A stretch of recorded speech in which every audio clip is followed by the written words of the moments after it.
Good morning, good afternoon, good evening, wherever you are. Let's just lower that down just a little bit. Not much news. Everything now is expectations or lack thereof. Tuesday, Geneva. I personally think nothing is going to come from it. One can never know. But now there seems like there's a little compromise coming from their end. I'll believe it when I see it or hear it. Again, stalling for time. We're stalling for time for a different reason. They're stalling for time. Like they always stall for time. So now they're saying that the highly enriched uranium is on the table to be moved, but they're not agreeing to zero enrichment. That is not on the table still. Forget about the missiles and the proxies and everything else, just based on nuclear. And they're also offering some kind of an economic package to the United States, accessing oil. I'm like, where is this coming from? Oh, and another stipulation. All sanctions must be lifted against the country of Iran. Ah! Never going to happen. It's never going to happen. You're going to give up that? Full access by IAEA to all nuclear sites? Good luck with that. They've been trying for that for decades. There are actually 3 or 4 locations that go back to the early 2000s that they have no idea where any of that material or equipment ever went. How do I know? Because I read the report from the IAEA. There is actually missing material and equipment. Before we heard about all these plants that you always hear about, well, there was others. And they have no idea where any of that material ever went. Did you know that? You should.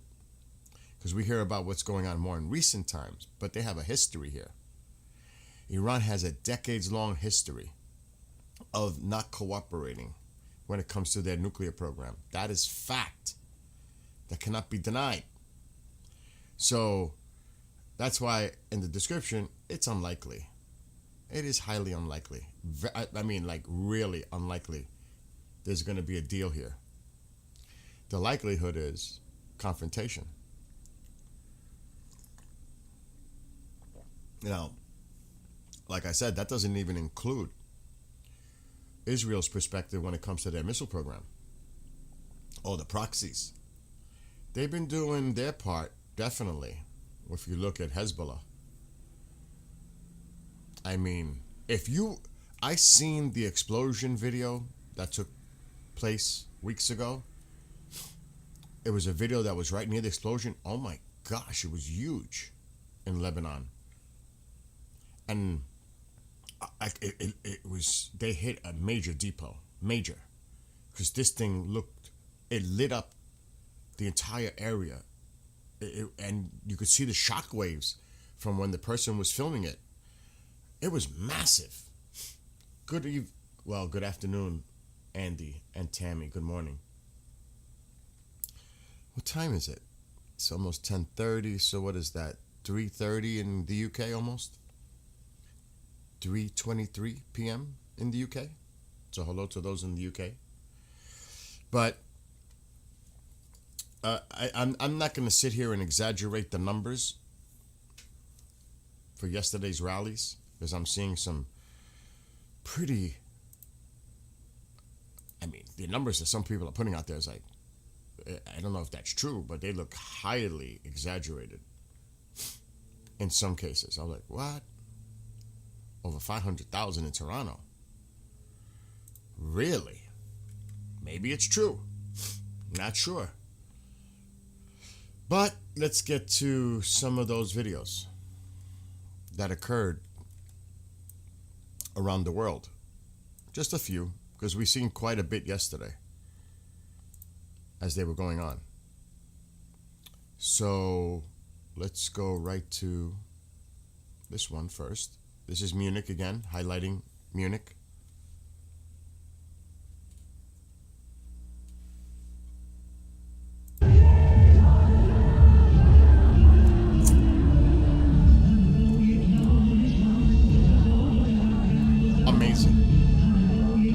Really amazing.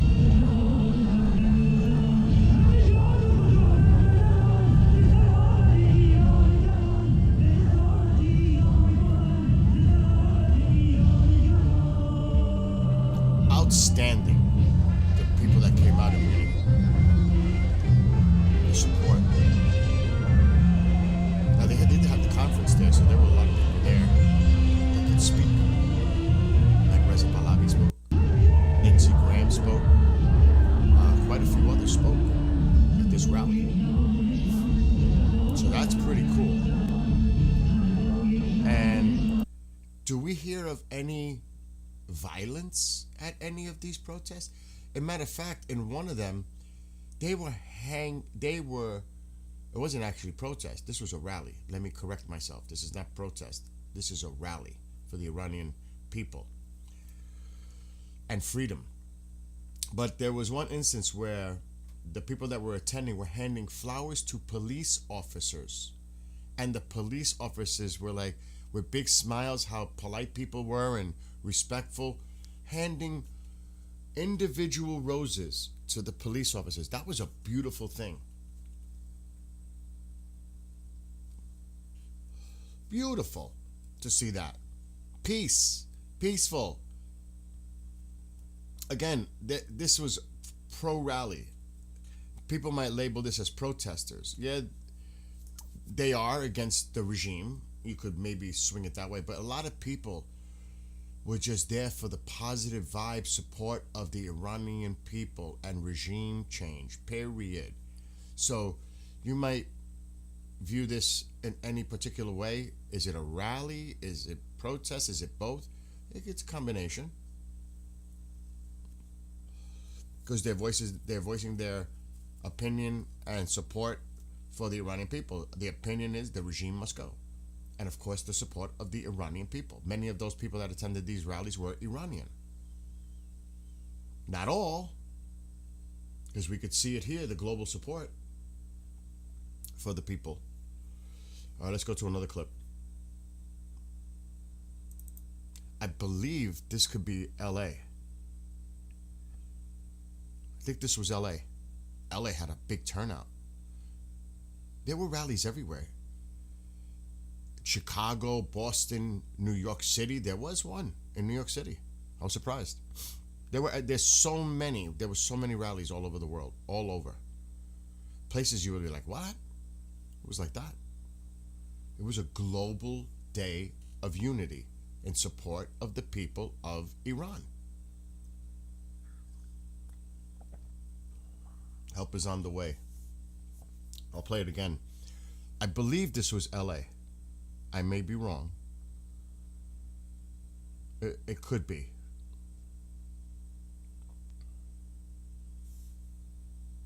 Yeah, there's US flags. I don't see Canadian, so I don't think this is Canada. I think this is LA. I'm pretty sure it is LA. Let's see another one. This was in New Zealand. Look at that.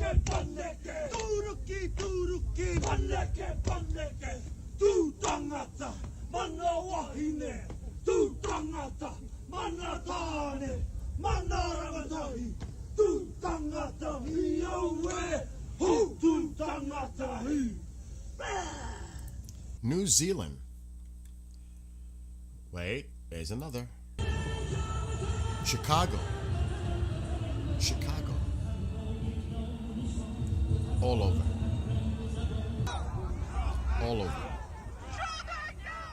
Good morning, Richmond. And Tammy and Helmet and everybody coming in there. Rusky. So yeah, look at this, Chicago. There were rallies everywhere. You combine it, literally millions of people came out in support of a free Iran. Millions. So that's super impressive. It really is. Now, there's a couple of articles I'm going to pull up. Here, this is what I was talking about when I first started.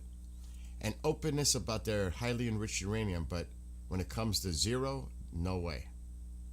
The president made it clear. No enrichment. He said it the other day twice. Zero enrichment. No enrichment. So this right there is non-starter. It's not going to happen. Because they want to be able to produce for medicine, science, nuclear power. We're saying, oh, hell no. It's zero or nothing. The president has stated this numerous times, as recent as a couple of days ago. So they can play this game. They are not in the position. They are not in the position to negotiate. They are in a position to accept what the president is offering. That's it. And I don't know if there's anybody that is confused by that. This is not a negotiation. This is what we're telling you. In order for you to even survive, you must accept these terms. There's no wiggle room. I don't think there's any wiggle room here. It's zero or nothing. No. We're not negotiating on that. And that's all they want to talk about. We all know that. Nuclear. Israel is standing by like, really? But they already had a conversation. There's a lot of talk out there that I was reading earlier this morning before I came on, that they already have a plan. They're playing good cop, bad cop. They already have a plan of what's going to come next. This is all part of that 4D chess. Oh yeah. And now Iran is saying, oh, U.S., we'll buy planes from you. Oh, what? Wait, whoa. You got to see the post. It's like ridiculous. They're willing to buy planes from us? Are you insane? We're going to sell you our planes? Oh, we'll give you access to our oil and everything. All of a sudden, this is what's coming out. I don't know if it's true or not. Are you crazy? They're desperate. They're desperate to stay in power. They know it. Look at this one says. Iran's top military officer asks why Trump speaks of negotiations if he wants war. And then he said, oh, they're inflated. Look, Iran lawmakers says Munich crowd inflated by nearby event. Look at this. Is so ridiculous. What was the nearby event? The Munich conference? I mean, look at this. This is so stupid.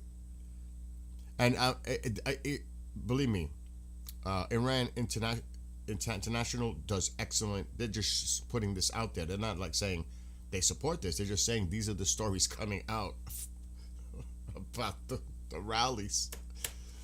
Oh my gosh. But he warned U.S. President Donald Trump that any conflict with Iran would be a lesson for him. He will enter a battle that will serve as a lesson, the outcome of which will ensure he no longer blusters on the world stage. No, what's going to happen is all of you people are going to either disappear, be held accountable, and stand trial by the Iranian people, or you're going to flee to another country seeking asylum, like maybe Russia, maybe France. France is always an option, right? These days. Macron will say, come on over. Come hang out with me. I don't even want to talk about the UK. I'm sure our UK friends in chat right now probably think the same way. Like, what? No, don't bring them here. Not to the UK. We have enough problems we got to deal with right now. So this is laughable. This is laughable. I want to see what else they're putting out there because, you know what? I don't know what kind of game he's playing, the president of Iran, because he's already not seeking re-election, whatever. And he's going against the grain. And I don't know if he's doing this to make himself look like a moderate in Iran. And there's a chance of, in his mind, that he could be part of some kind of transition moving forward, or maybe have relations with Reza Pahlavi moving forward in some kind of a transitional situation. I don't know what his game is, but he's been saying a lot of interesting things. Do I trust it? Absolutely not. But he's been showing empathy and sympathy for the people who suffered. He has. And he didn't just do this recently. He's been doing this for a few weeks, believe it or not. He has, to be fair. And people were like, whoa. But said the January unrest was unimaginable, arguing that authorities cannot solve the crisis by papering over the problem. Now, he's being very careful when he says things, because he might be referring to the economy, the people are frustrated. You know, he's going down that route, but he's also bringing it to attention. He said public sentiment has been deeply harmed, saying the prevailing mindset in society has taken a wound. It's more than a wound. This is more than a wound. I mean, like I said, they want to minimize it. And yeah, I saw a video of this. I didn't want to show it. Families honor slain protesters 40th day. That's significant in Iran, the 40th day. Just horrible. Yeah, you guys got to see that. I got to show you the article about that, about the deal that they're trying to offer with economy. And I saw military planes. What? What? I know it's early in the morning, but did I read that right? What's up, Red Bull? Dusty, good morning. Dusty, you need to go to the other place with everybody else. Good morning, Tammy. On the other tube. Why am I saying it like that? I'm not on TikTok. You guys should, well, you know where to go. I'm just going to read a little bit more. Yeah, that's the video. I mean, we could play it. It's an X video. The 40th day, morning. But they do so with music, everything else. It was a memorial for a 22-year-old athlete. Irfan Borzorgi. That's so sad. That is so sad. And more. I mean, okay. This is not part of what I was looking at. I'm going to find it. You guys won't believe it, what they're saying now. Let me go find it. But there isn't much coming out. Everybody's waiting to see what happens in Geneva. I think that's what's basically going on at this point. All eyes are now on Geneva. I don't know why. This is it. This is it. I don't see any more talks after this. This is it. I'll be shocked.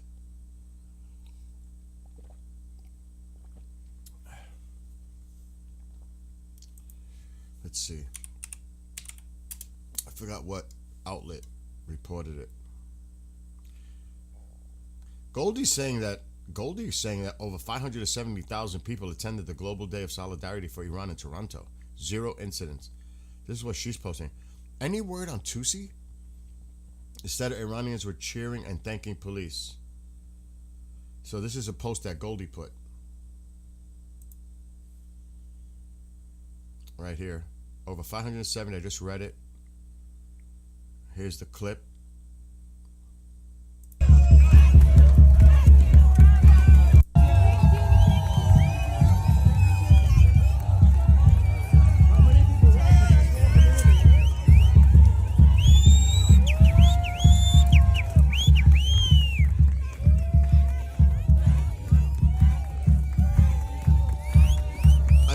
Officers, they're just walking around doing their job, making sure everything is secure, safe.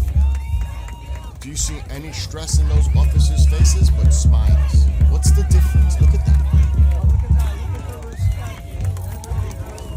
Look at that. How peaceful. How beautiful that is. So look at that. I'm gonna let it play again. Goldie posted this. Look at this. Nothing from Tuesday. He might have been flying home. Look at the police officers with smiles on their faces. People are greeting them and they're smiling. This is what it's about. Look at that. That's awesome. Look at smiles. They got smiles on their faces. Look, smiles. What a different picture that sets. Good on Goldie for getting that, because that's important. And like I said, there's so many clips. We showed a lot of them yesterday. The aerial view.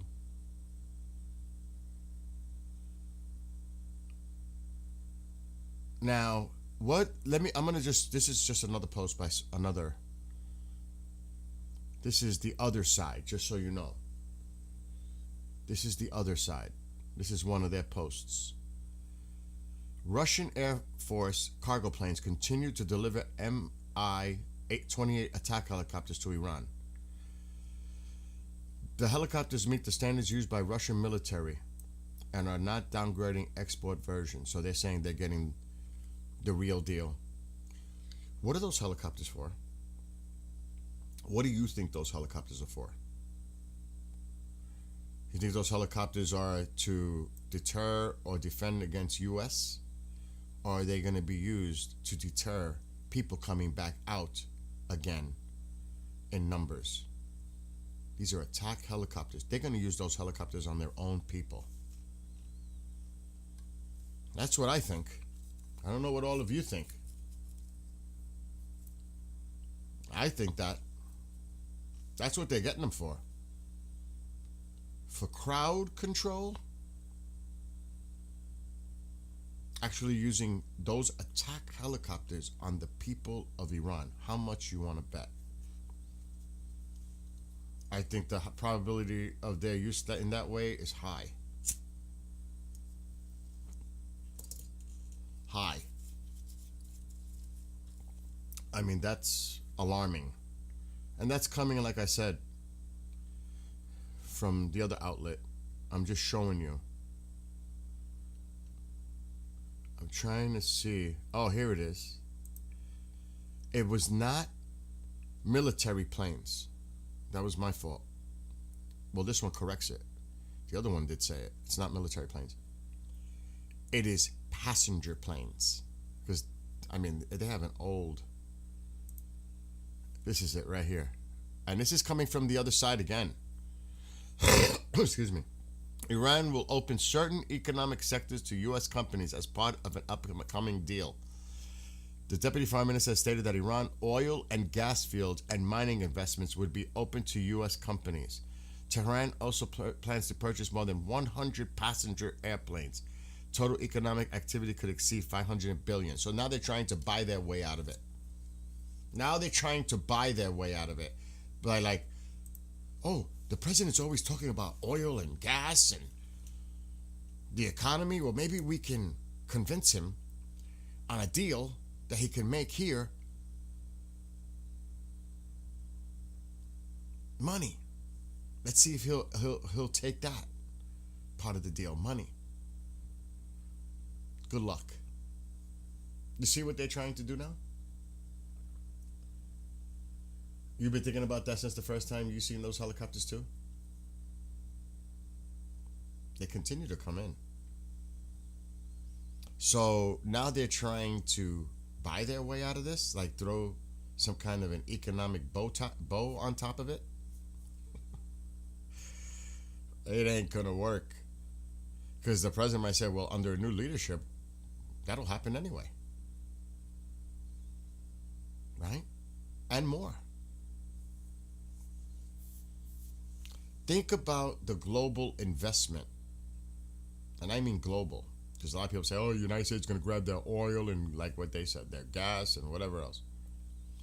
Think about what could possibly happen in Iran, the boon of the economy for tourism, for merchants.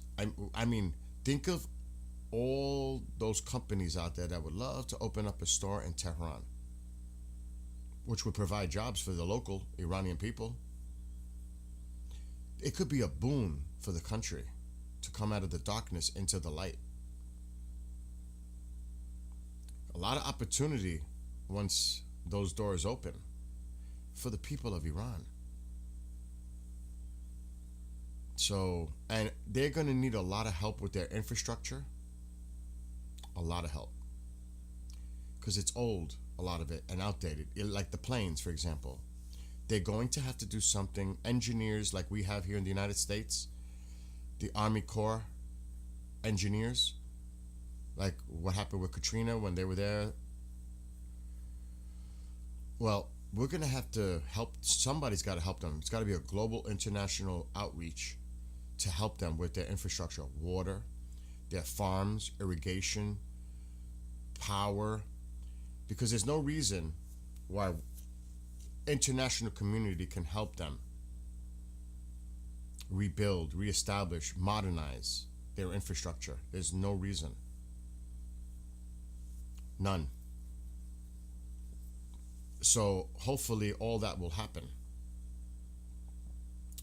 But this issue is not going away, no matter how Iran deals with this. It's not going away. The economy is done. What are they going to do? With more sanctions being put in place? Now they're going after their oil? I mean, what are they going to do? And it's the people who suffer. The regime don't suffer. It's the people that suffer. They're going to make sure they're okay. And regime members, people in the family, work for them. All that. That's why they don't want to see the regime go. Because they got connections to the regime. And they're making a life for themselves by the regime. So, of course, they don't want to see them go. They're happy. They're happy. And then, of course, the Islamic aspect of it all. Of course, that's a part of it. But change is a-coming. I don't know if we took a poll. I bet you a lot of people think it's coming. And I know we deal with this every day. The Iranian people are frustrated. They want help. It is coming, but it's got to be done right. But it is coming. I truly believe that by the end of the month, it's coming. Like I said, Tuesday is not, it's a nothing burger. Nothing's going to come from that. And the president is like, it has to happen quickly. He's giving them a month. This is not something that's going to be prolonged and pushed down. Oh, we'll meet next week. No. We already been here, done that. And he even said it. They keep talking. They've been talking for decades. He said that the other day. He knows the deal. He's not going to be played. He's not going to be played. He knows the game. They like to play games. He knows this. Well, if they think he's going to play games, they are really miscalculating that. They are really miscalculating that. Let's see, we're going after Iran's oil to control what China gets. This allows us to put economic pressure on China without having to use military pressure or pressure with trade deals. Yeah. They're doing the blockade and they're sanctioning. I saw that with the oil. But you're trying to cut off the IRGC's money supply. That's what it comes down to. Because a lot of that revenue goes to the IRGC and to the regime, not to the people. That is their money. Economic lifeline is the oil. That's basically what it is. And again, it's been made very clear that this is not going to prevent China or any other country from getting oil in the future. Reza Pahlavi made that statement. So don't focus so much on the oil. The oil, yes, to cut off revenue going to the IRGC, but moving forward, China's not going to be cut off of oil under a new transitional government. They are not. They're going to be a customer just like everyone else. And Reza Pahlavi already stated that. So we just got to, like I said, we just got to see how this plays out. Because there's really nothing now. The rallies were yesterday, was tremendous. Millions of people around the world, really, millions, in support of the people of Iran. And, of course, there were many Iranians out there. But this is laughable. This really is laughable. That they're trying to offer some economic deal to U.S. companies. This is laughable. That shows you how desperate they are. Because they want to remain in power. We can't, even the president says, regime change is best. He's not tolerating this. And look at, I mean, some of the people that are pro-regime. Remember the 47th anniversary? Guess how many people they're claiming turned out throughout the country? 26 million.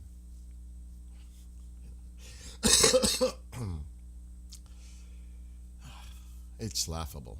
It is so laughable. But this is what's going on out there. It's ridiculous. Oh my God.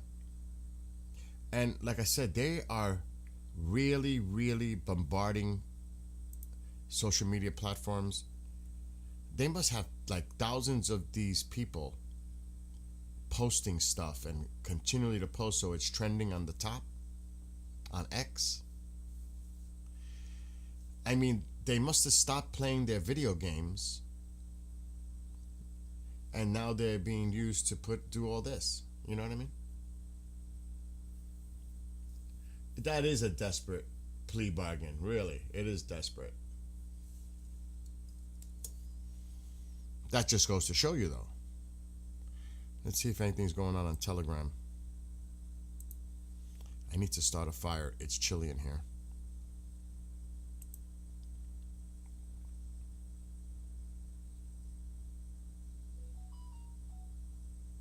Let's see. Oh my gosh. Spot the difference. Oh, that's adorable. A little girl, I'm not going to show it, but a little girl giving a police officer a flower. Adorable. She's waiting for the police officer. I got to download this. They're showing you the difference between, it's a split screen. It is adorable. She's waiting for the police officer. This is adorable. So this is Muslims in Toronto, and the other side is Iranians in Toronto.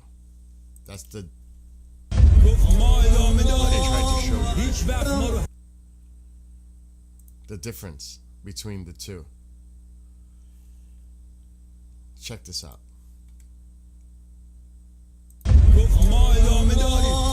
هیچ وقت ما رو حذف نمیشه کرد به رنگین کمون سنگ نمیشه زد میرسه پایان شب سپیده دم به زور قلبا رو فتح نمیشه کرد زخمایی که میشونیم به ما ادامه داریم هیچ وقت ما رو حذف نمیشه کرد به رنگین کمون سنگ نمیشه زد میرسه پایان شب سپیده دم به زور قلبا رو فتح نمیشه کرد زخمایی که میشونیم به It's almost as if he's saying to a little girl, would you like to sit in the car? Look at the difference. That speaks volumes. That is adorable. That's adorable. I mean, really, that'll definitely bring, at least the right side, brings a smile to your face. Wow.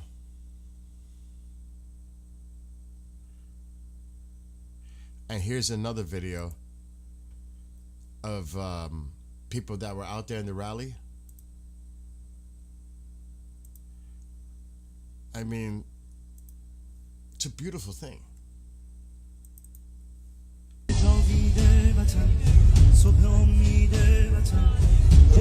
Flowers to the police officers.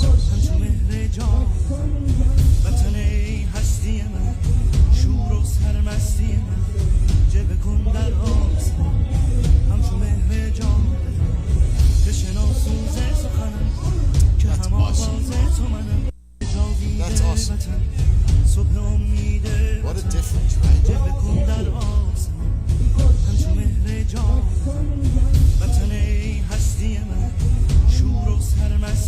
It's amazing.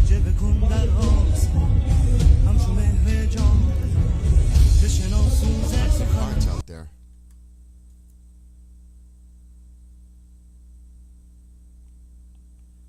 And then they're just going over some of the numbers. Oh my God.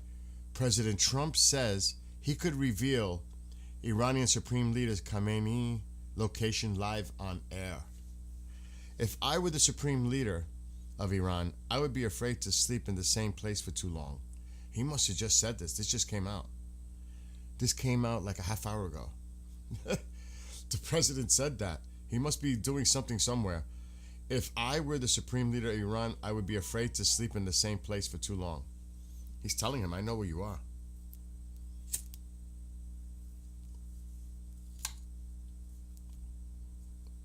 They don't realize it's instantaneous.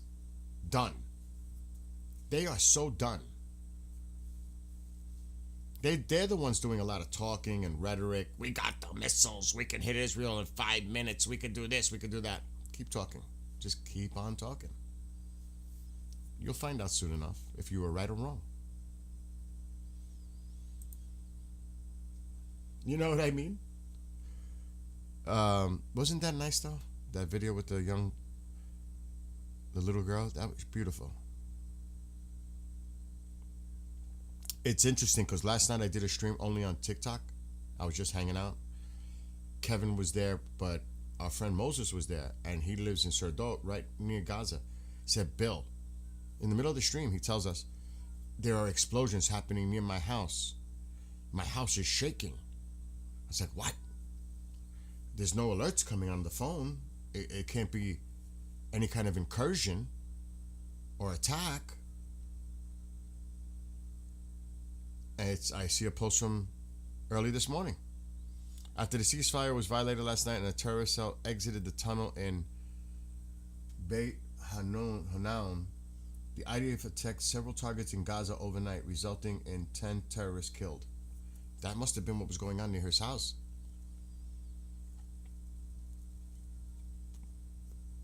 That's unbelievable. He told us last night, my house is shaking from explosions. I was like, what? He goes, unfortunately, Bill, this happens all the time. 27 years I've been dealing with this. I can't sleep. Maybe he'll pop in chat today at some point. And hopefully Tusi will go live and give us a recap. Let me see what else is going on. Okay, they're just reposting the same thing the others are reposting. Yeah, and the last thing they posted was Israel.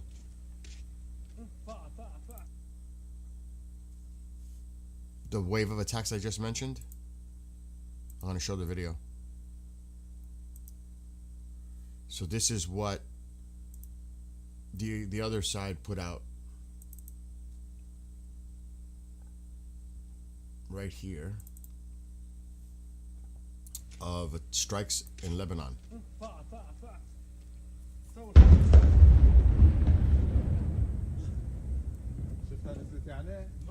This is the short video clip, but this is what they put out there, what was happening. And this is Lebanon. This is not Gaza. This is Lebanon, to be clear. Right there.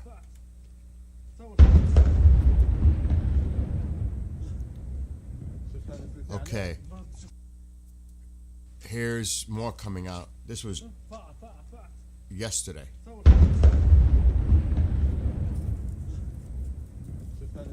And the BBC, what is up with the BBC? Explain to me what's up with the BBC.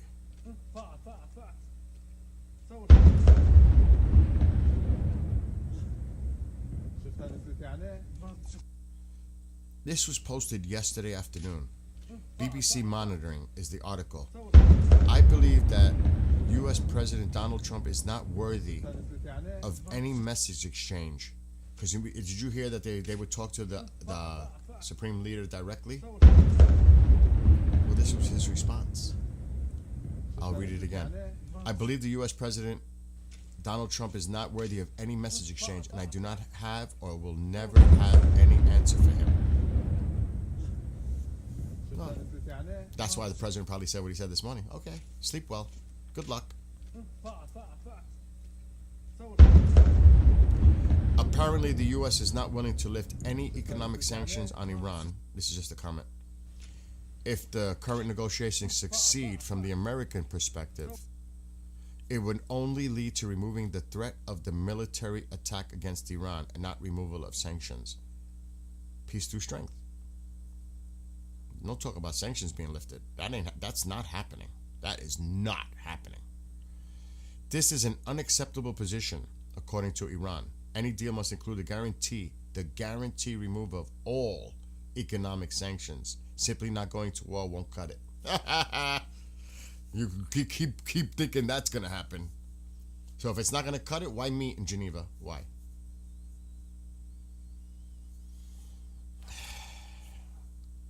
Because the other Arab states are telling you to keep going to these meetings?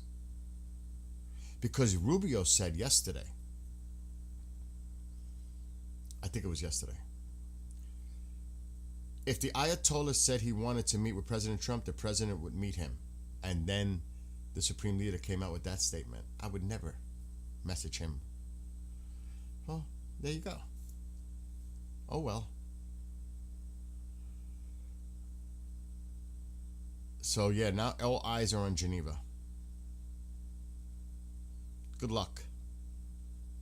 Let's see what this one's putting out.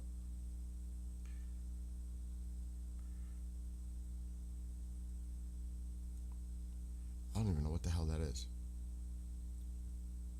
For the first time in history, Saudi Arabia has appointed a Shia cabinet minister. Axios, this was yesterday. There's zero chance Iran will agree to anything the U.S. is proposing, an American official said. So what's the sense? Cray-cray. It is cray-cray. And they're all talking about Geneva. And again, another pro-regime platform is saying the same thing. This was yesterday. Apparently, the U.S. is not willing to lift any economic sanctions on Iran. If the current negotiations succeed, from the American perspective, it would only lead to removing the threat of a military attack against Iran, not the removal of sanctions. And they repeat the same thing. It won't cut it. So both of these platforms are pretty much regurgitating and repeating the same thing. That's it. Yeah, a lot of gas leaks. Dusty provided a video yesterday of something going on again. A lot of gas leaks. What's going on with these gas leaks? Let's see what you guys are saying in chat. BBC's related to CNN. CNN is there.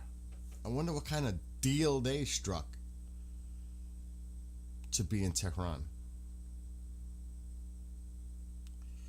Oh my gosh. Those big booms going off must be gas leaks, right?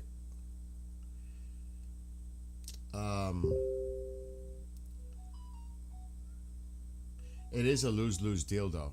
In practical terms, like Tusi's been saying, and I agree, it's lose-lose. It's pretty much surrender. So, in their eyes, in their view, well, we're not going down without a fight. Pretty much. We're going to unleash everything we got toward Israel. Well, maybe not everything, but most of our inventory, our arsenals, heading toward Israel. Like I've been saying this. If we go down, you're coming down with us. Or use it or lose it. That's why you got to be... This is tense right now, because after that Geneva meeting,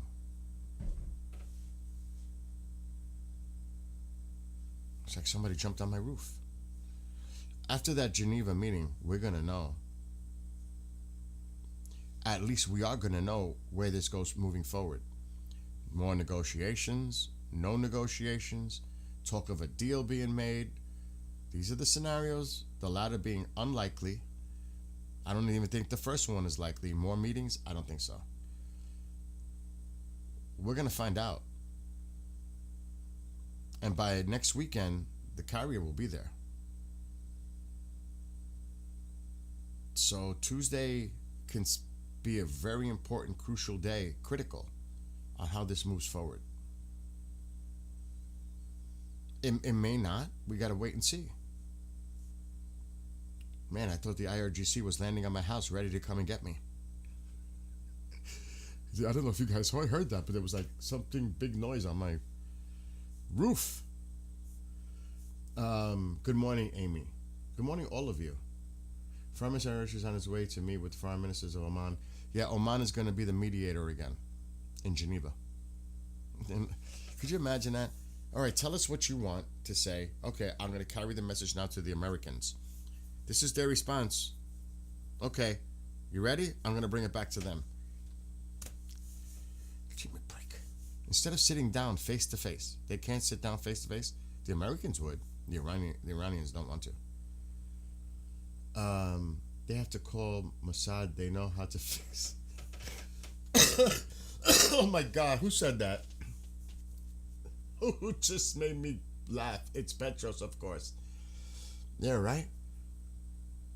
I'm sure the Mossad would quickly figure out how those gas leaks. Another sound. Do I need to go outside and check what's going on? It's a little unnerving now. Yeah, we can fix those gas leaks really quick. We know exactly how to fix those gas leaks. We know the cause.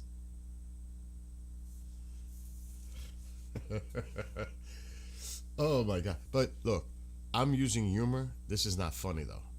Let's just be clear. This is not funny. But I mean, you started this, Petros. You started this, just so you know. Do you reckon Israel survives an Iranian retaliation? Yes, but I'm really concerned about dirty. That's like I say it over and over. That's the one thing that I'm concerned about. There's no doubt the regime falls. The IRGC is going to get decimated. The concern is Israel.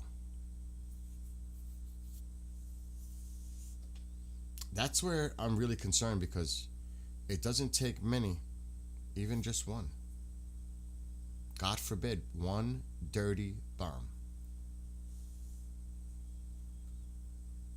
Then it's really gonna, I mean, I'm afraid to even think what Israel's reaction would be on something like that. And this is where things could really, really, really get out of hand real fast. Forget about, the threat, because I've been doing a lot of research.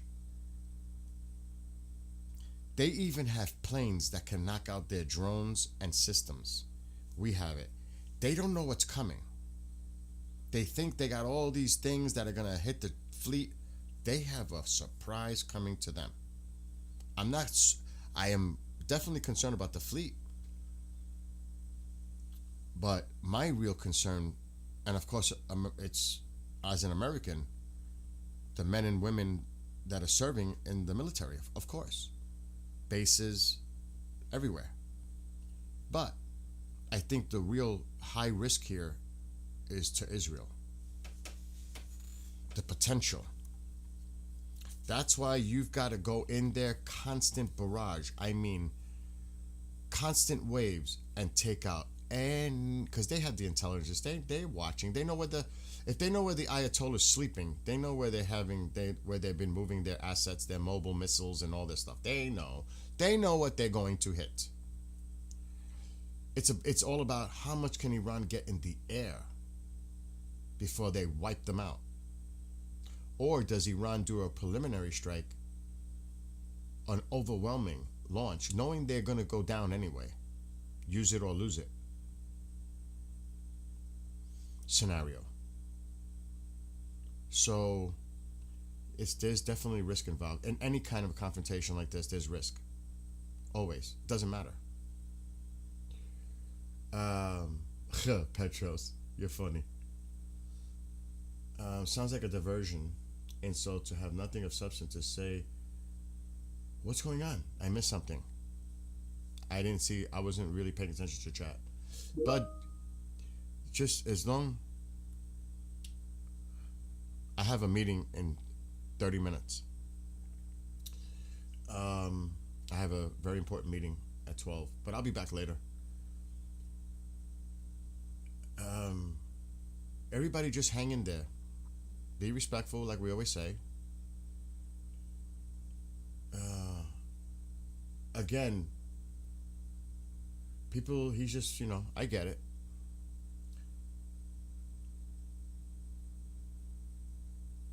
Petros is responding, Israel will not have problem about Iran's retaliation. The most of the long-range missiles destroyed. Well, careful on that necessarily, Petros.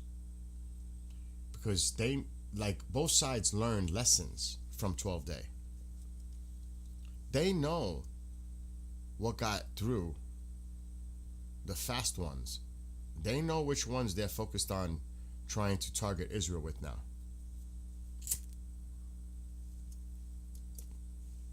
Hypersonics is a different ball game.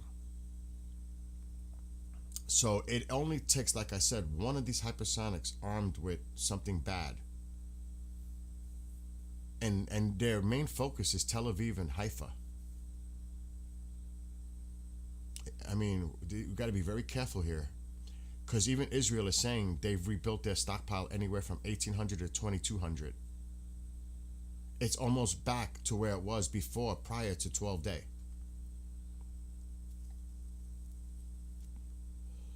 So they did take out a lot, but they've also rebuilt and upgraded their equipment.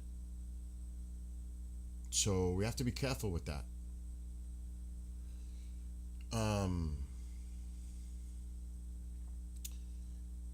The only thing is, on the one side you have, let's say, the potential for missiles, but Iran's air defenses are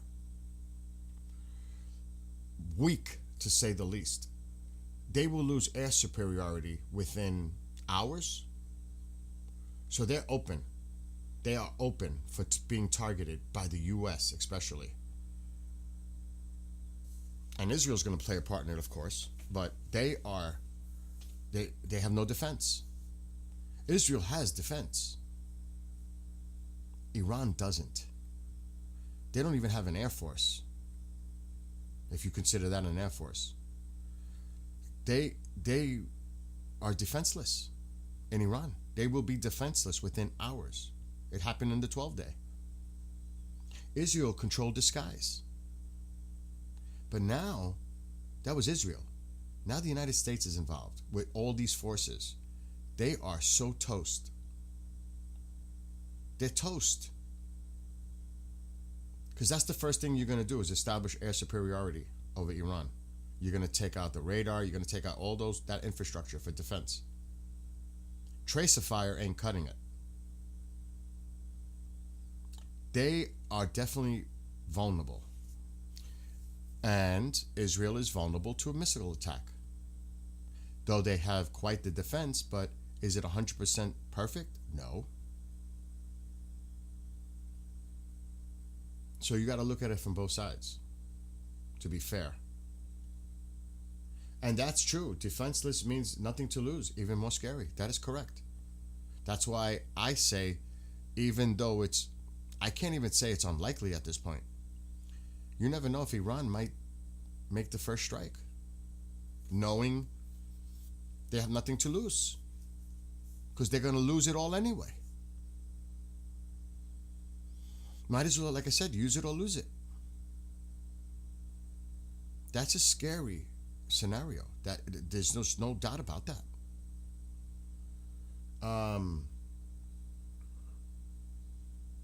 The carrier will run dry in 3 days. What do you mean run dry? You don't think they have supply ships? It's ships that resupply them with weapons, munitions. They got supply ships. They're not going to run dry. How are they going to run dry? This is going to be possibly weeks of operation. They have a lot of assets in the region right now. They're not going to run dry in 3 days. Maybe in 3 weeks. How would the foreign minister's meeting with the head of the International Atomic Energy Agency be beneficial? I don't see how it is. I have the reports. I've downloaded them. Dusty helped me find some too. He's in chat. Hello, Candace. Good morning. They have been, uncooperative to say the least for decades when it comes to the IAEA. For decades. You have to see the reports. They cut the security cameras. They got rid of some, the people that were there on the ground, inspectors, denying them access to other locations. They can't even get access to the areas that were hit during Midnight Hammer.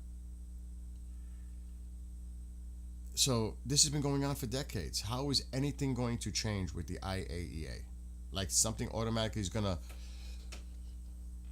wow, look at this change all of a sudden. No. Not happening. Not happening. Like I said, I could show you the report that's even more alarming than some of the things we hear about now. Decades worth. And they don't know where the material or the equipment is. They have no idea from 3 or 4 older sites in Iran. This goes back decades. And that's probably when you hear, oh, they could have had a weapon 20 years ago. It was around that time because there was stuff missing. And what did they do with it? They could have had the ability to build a bomb back then because nobody knows where it is. That's when you hear, well, 20 years ago, Netanyahu said this. Yeah, because shit disappeared. They couldn't trace it. They didn't have no idea where the hell the material went. And it was highly enriched uranium. Nobody knows where it went. That's why Netanyahu raised that flag 20 years ago. And to this day, they still don't know where it is in the IAEA report. They admit it. Because a lot of people like to throw that one out. Well, 20 years ago, they said they were going to have a nuclear bomb. What happened? Nobody knows, because nobody knows where the material went. It's crazy. I'm going to see if I have the report. I don't know. I have the PDFs. I downloaded them. And I do have to go in about a half hour. I have a meeting. Okay, here. Right here is one. This was last year. I want to make this larger. So, research is important. Facts matter. This isn't now. This has been going on for decades.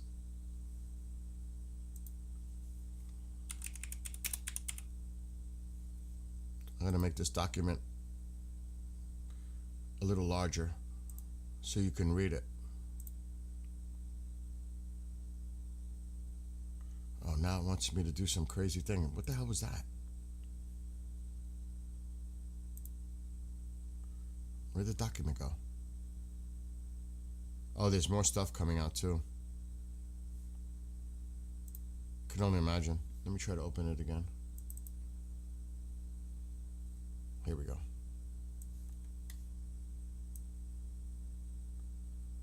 Why is it making me try to sign into this? Adobe expired. I'm gonna have to do something about that. Let me open it up with a different document.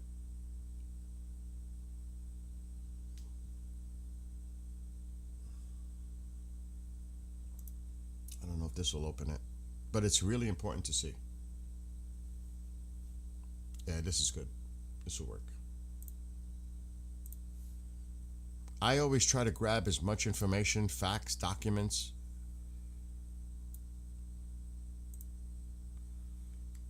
This was last year, right before the 12 day, right before Midnight Hammer. And it goes all the way back to the resolution. And they also are part of the NPT, Non-Proliferation Treaty, which they have to abide to.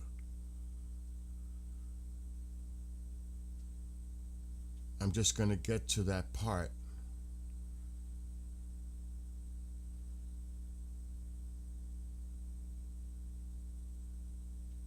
Look at this. Just look at what it says. The agency verified on this date. Remember that deal that they signed? The monitoring? The JCPOA? They monitored Iran's implementation of nuclear-related commitments in accordance to that JCPOA. From May 8, 2009 onwards, however, Iran stopped implementing its nuclear-related commitments under the JCPOA on a step-by-step basis until the 23rd of February 2021. It stopped implementing them altogether, including the additional protocol. As a result, Iran no longer allows the agency to conduct the following verification and monitoring activities in relation to the JCPOA. Monitor or verify Iran's production and stocks of heavy water. Verify the use of shielded cellular locations, blah, blah, blah, blah. I mean, look at all the things that they stopped. Perform daily access upon request to the enrichment facilities at Natanz and Fordo. Which ones were hit? They stopped them from monitoring it. Implement continuous monitoring to verify that all centrifuges and associated infrastructure and storage remains in storage or have been used to replace failed or damaged centrifuges. Look at all the things that they went against. Everything. Everything. So what is the use of the IAEA? Tell me the use of the IAEA when they can't even get past this. There's so many.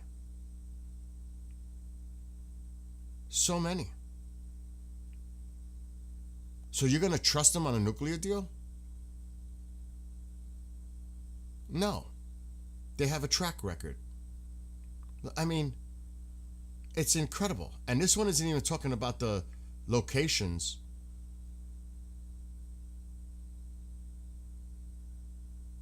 It all breaks it down.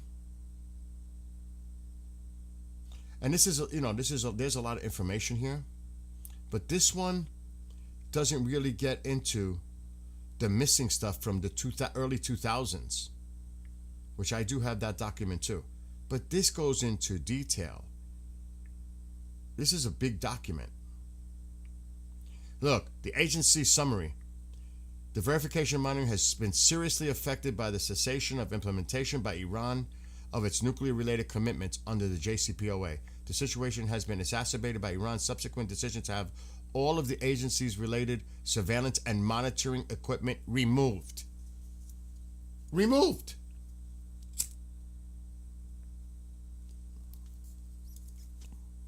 Iran's decision to remove all of the agency's equipment previously installed in Iran for JCPOA-related surveillance and monitoring activities has also had detrimental implications for the agency's ability to provide assurance of peaceful nature of Iran's nuclear program. It has been more than 4 years since Iran stopped provisionally applying its additional protocol. Therefore, through this period, Iran has not provided updated declarations and the agency has not been able to conduct complementary access to any sites or other locations in Iran. They have no clue. And we're supposed to trust the deal? Using the IAEA as a monitoring agency? No, absolutely not. No. And here's another thing that I hope this is the other document that shows what I want to show you. Because a lot of people aren't aware of this part. I hope this is the proper document. Let me get rid of this one.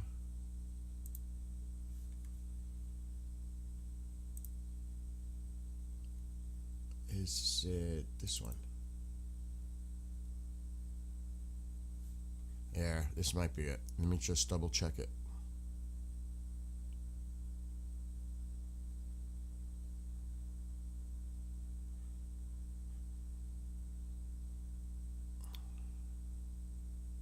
I'll just put it on the screen anyway, as I'm skimming through it.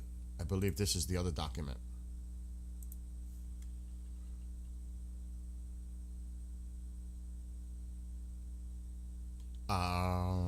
Yes. Comprehensive evaluation of the 4 locations. This goes back in time. June 2004. Alleged nuclear-related activities and the possibility of a concealment effort through the demolition of the buildings at that location. Iran stated that no nuclear material declarable in accordance with the agency safeguards was present and that no nuclear material and nuclear activities related to fuel cycle were carried out at this site. But that's contrary to what the findings were. It gets into this whole thing. It's unbelievable. The agency asked Iran a number of questions pursuant to the NPT, the Non-Proliferation Treaty. This is different. This has to do with the non-proliferation. Related to this possible undeclared nuclear material and nuclear-related activities, no response was received from Iran. Look how far back this goes.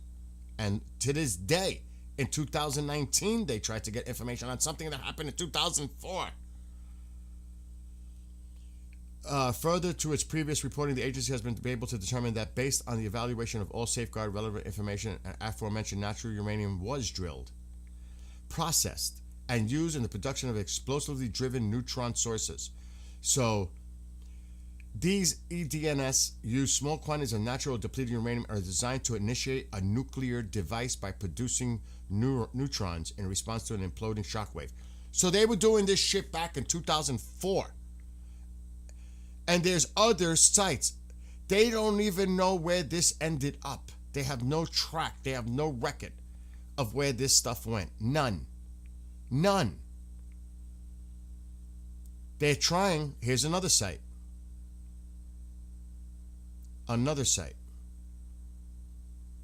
Marin consists of two proximate areas, an explosives test area and an associated support area. This is another area. They have no clue what the hell came out of it. Varamin, another one. There's 4. And this one. They have no idea where the equipment or any of the resources went. Zero.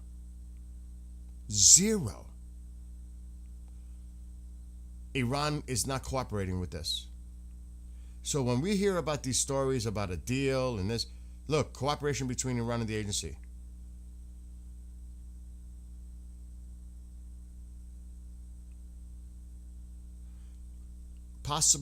Look, agency has a right and obligation to ensure that safeguards will be applied to such material. Iran therefore has a legal obligation to respond to the agency's questions regarding possible undeclared nuclear material or facilities.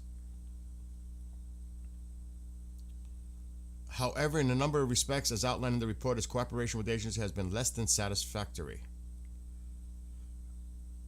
Withdrawal of designation of experienced inspectors, sanitization activities, cleaning up. Look at the dates.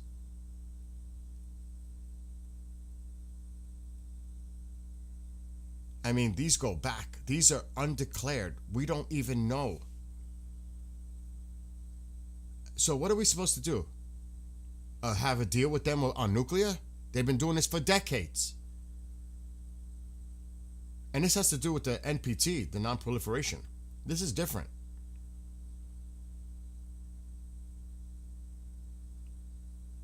And I'm trying to see the summary because the summary overall assessment. The analysis of all available safeguard relevant information and the lack of answers and clarifications provided by Iran to the agency's questions related to these 3 locations has led the agency to conclude that these 3 locations and other possibly related locations were part of an undeclared structured nuclear program carried out by Iran until the early 2000s and that some activities used undeclared nuclear material. Having evaluated all available safeguards, including information provided by Iran, information from safeguard activities conducted by the agency, and blah, blah, blah, blah, blah, the agency assesses that Iran retained unknown nuclear material and or heavily contaminated equipment and other assets arising from the former undeclared structured nuclear program at Turkuzabad in the period between 2009 to 2018, after which items were removed from the location. The agency has no credible indications of an ongoing undeclared structured nuclear program of this type described above in Iran, and notes that the statement of the highest officials in Iran. So they don't even know. They don't even know where this stuff went. They have no clue. So everybody talks about the stuff that's going on with Natanz and Fordo and all this. What about these places? We don't even know where this shit went. They were undeclared.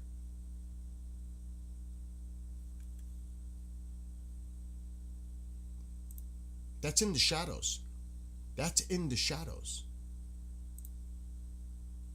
That's why it's important to read some of this stuff and see specifics. The IAEA's been, and the MPT, decades. No news from Tusia. He'll go on soon. Oh, good for him that he's enjoying a holiday in Munich. I bet you he's glad he's out of the UK right now and relaxing a little bit with his wife. I mean, really? He needs that break away. I mean, really.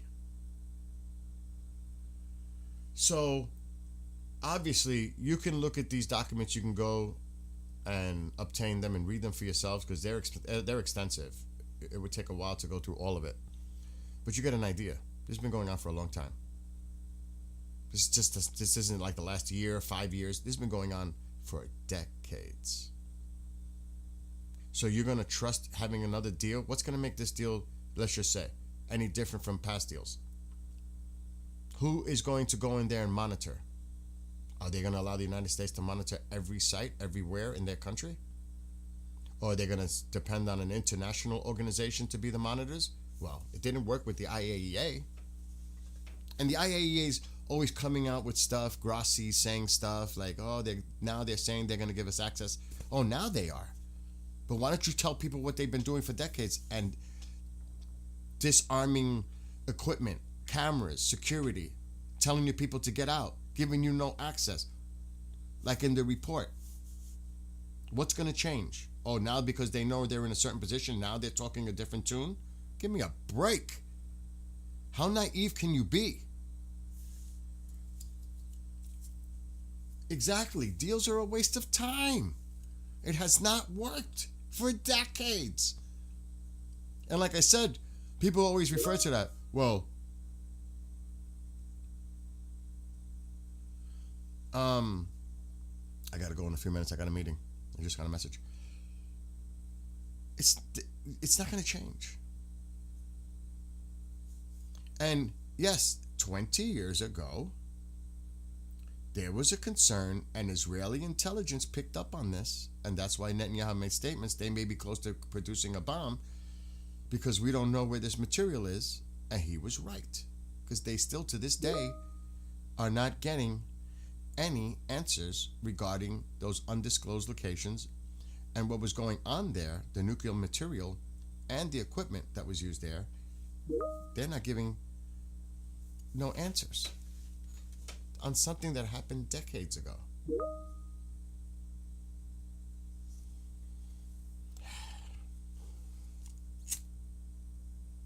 So who knows? You think that we know everything that they have?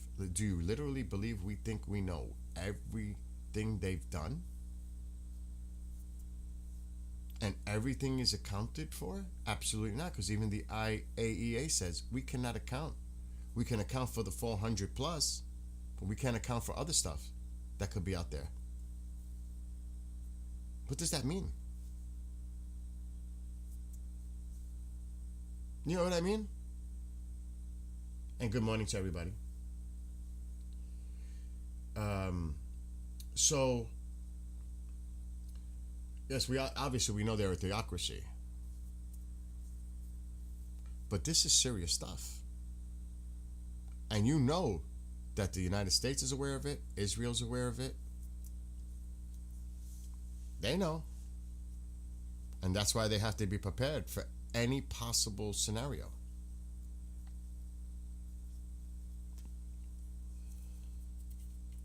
That is quite alarming. You should read the report. You can go to the IAEA, or I think it's, I don't know what the site is for. Dusty, you had those sites. And hello to those in India. Exactly, Becky. Time delay benefits both sides. The pushing it down the line, It works for both sides. It's not just one-sided. Both sides. They get to prepare better. They're getting more equipment sent in from China, Russia. We're getting our assets in place to carry at least one more that we know of. And let's see what happens in Geneva. I would say I'm not expecting anything, really. Iran might try to play the game like, we've had constructive conversations with the Americans and we're hoping to have another negotiation next week, or no. And I hope that Jared Kushner and Steve Witkoff put their foot down representing the president and saying, listen, this is the deal. These are the terms. Either you take it, there is no compromise on these issues here. If you don't take this deal, we're done talking. End of story. That's it. It's an ultimatum. Take it or leave it. No sugarcoating. No sugarcoating. Enough of the sugarcoating. The sugar's piling up. No more. It's time. It's go time. Either way, it's go time. And I played the clip yesterday. The president said regime change. That would be the best thing. Regime change.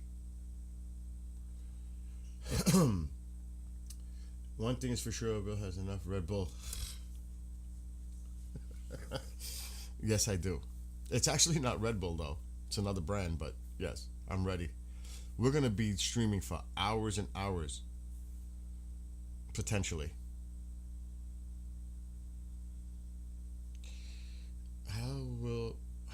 When the regime won't be in the room with Americans talking through mods? I know, that's just ridiculous. I said that earlier. How do you just pass messages between? What, you can't do it on Zoom? Or on a phone? Or whatever? Come on, please, really? What the hell? Like, even if they had interpreters in each room, but have like a monitor talking to each other? It's so ridiculous. Like a messenger person going room to room, bringing back messages. That is laughable. Really.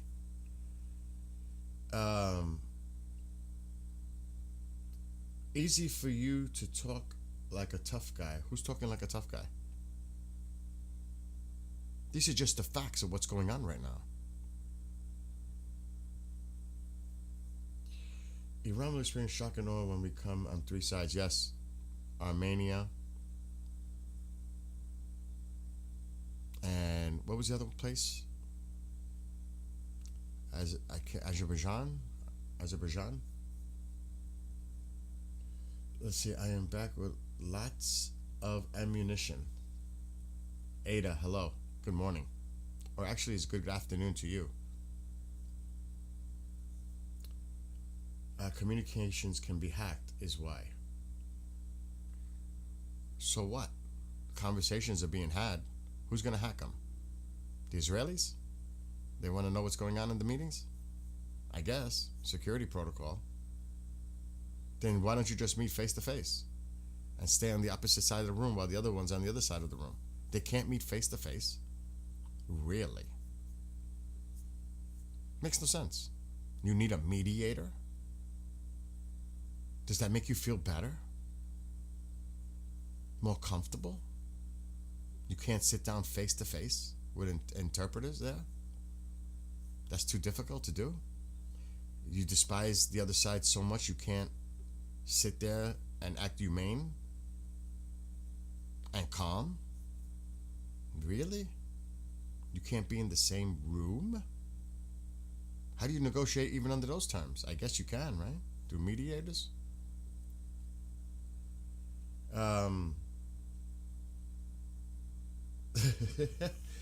Becky says, they're not really talking, so hacking would be disappointing. But not for nothing, it does make sense for security protocol. You don't want to have other people, listening in to discussions. Because they would love to know what the actual discussions are. So that does make sense. So we'll see. We'll see how Geneva goes.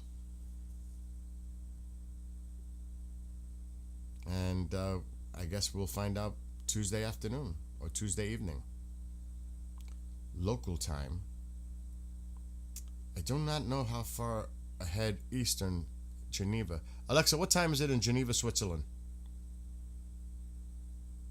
It's 5:40 p.m. in Geneva, Switzerland. All right, so it's 6 hours.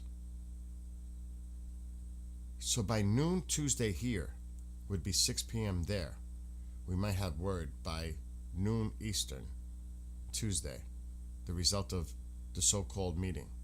Because the United States is also meeting in Geneva with Ukrainian and Russian officials as well. It's not just Iran. They're meeting with them as well. So I don't know how much time they're going to put. Is it going to be a morning meeting with the Iranians or a morning meeting with the Russian and Ukrainian delegation? Or they set one for the afternoon, to balance it out. One in the morning, one in the afternoon. Who knows?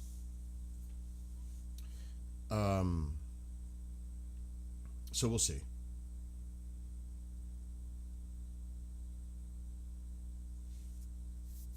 Like I said, it's like right now things are quiet because everybody's waiting to see the results of this. Meanwhile, the carrier's on its way, at least one. Do not be surprised there's two on the way. Confirmation, the president even said there's one on the way to join the Lincoln. I wouldn't be surprised there's a second coming. As you might think that's crazy, but there could be another one heading there too. Just saying. I wouldn't discount. Yeah, it does feel like the calm before the storm. It does, literally. But I got to bail out now because I got to go to a meeting.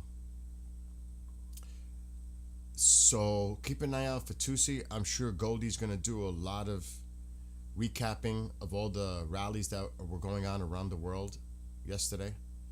She was there in Toronto, so I'm sure she has a lot to discuss. I don't know if she's live right now, but she will be because she's probably got a lot to cover. I'm going to check Goldie. See if she should be live soon, if not already.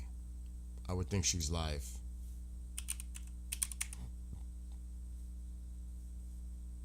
You guys could help me out on that. And yeah, I have a work meeting, a work-related meeting. Live. Let's see if Goldie's got something scheduled. She's not live yet. She will be. And anything on Tuesday? No? Oh yeah, that's right. You said that he's enjoying the weekend with his wife in Munich. Good for them. I hope they enjoy themselves. They deserve to after everything they're going through too. We all need that time. We all need that time. If we don't take care of ourselves, then we can't do the other things to help other people. You have to look out for yourself before you can actually help others. You have to. And they have to do that for themselves, They gotta take some time out for themselves because they're probably under so much stress. And it's good for them to take that time and enjoy Munich and meeting people. Who knows? Maybe he's sitting down with Reza Pahlavi. Maybe they're going to lunch together. Or now it would be dinner. Or maybe they had lunch today. Who knows? Anyway, yeah, see you later, alligator. Everybody, my love to you. Be well, be blessed, be safe. I'll be back later. If anything really important, I'll be on ASAP. But all of you have a great day, evening, morning, wherever you are. Keep an eye out for Goldie and Tusi. And you all have a great rest of your week.